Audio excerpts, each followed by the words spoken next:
So you want to own a content creation team, an assembly line of digital architects, video editors stitching together fast-paced cuts, scriptwriters engineering viral hooks, graphic designers crafting high-CTR thumbnails, and a dedicated team pushing out dozens of assets a week across YouTube, TikTok, and Instagram. On paper, building a specialized content house looks like the ultimate modern leverage play. You step away from the grueling treadmill of individual creator burnout, weaponize cheap global labor, scale output tenfold, and pocket recurring monthly retainers from brands desperate for digital attention. It sounds like a high-margin digital printing press. It isn't.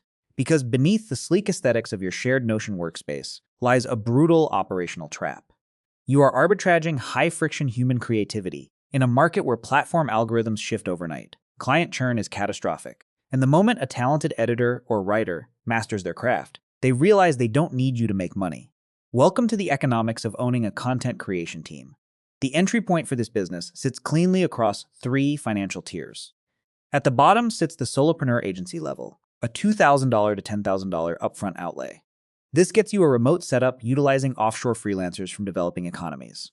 You act as the account manager, lead editor, and quality assurance officer, scraping together 3 to 5 local business clients at $2,000 a month, while working 80 hours a week to manage freelancers across 4 time zones. At the middle tier sits the mid-market content studio level, $150,000 to $500,000. Here, you lease a physical studio space, hire a core team of 6 to 12 full-time onshore creative directors and senior editors, and land retainer contracts with Series A startups and mid-market e-commerce brands paying $10,000 to $25,000 a month. You swap execution drag for fixed payroll risk and constant account management friction. Then comes the institutional media engine level, $5 million and beyond. This is the realm of media conglomerates and venture-backed content houses like Volnet, Overtime, or MrBeast's production umbrella. They operate massive campus facilities, maintain proprietary analytics pipelines, run multi-channel talent incubators, and build secondary monetization layers through licensed software, consumer products, and institutional media buyouts. To understand why traditional agency margins collapse in content production, you have to look at the core revenue engine. Think of a content team not as a creative agency, but as a perishable inventory warehouse built on human hours.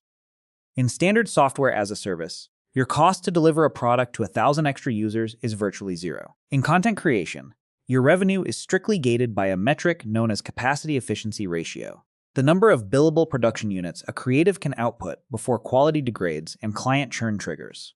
A senior video editor can cleanly produce roughly 4 high-production long-form videos or 20 short-form videos per week. At a retainer rate of $5,000 per client, that editor generates $10,000 in gross monthly revenue. If you attempt to scale that output by doubling the editor's workload, the unit economics fracture. Content is subjective. When an overworked editor cuts corners, client review cycles double. A video that should require 2 revision passes now takes 6. The client gets frustrated, demands refunds, or cancels their contract entirely. To fix this, you hire a project manager at $60,000 a year to oversee the editor. Suddenly, your high-margin creative output is cannibalized by management overhead on the exact same client retainer.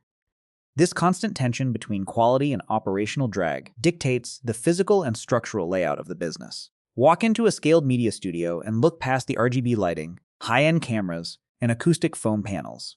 You aren't looking at creative tools. You are looking at a rigid assembly line designed to minimize creative discretion. In an optimized content house, the creative process is completely dismantled into hyper-specialized microtasks. Scriptwriters don't edit. Editors don't design thumbnails. Visual researchers don't write hooks. Every asset moves through a standardized pipeline governed by strict SOPs, standard operating procedures, and centralized cloud server architecture. The owner avoids hiring artistic geniuses at all costs. An artistic genius wants creative freedom, takes 3 weeks to polish a single video, and rebels against standardized templates. In an optimized agency, you hire system-driven executors who can execute repeatable visual formulas at maximum velocity, keeping cloud data costs low and turnaround times instantaneous. Yet, standardized efficiency only solves half the problem.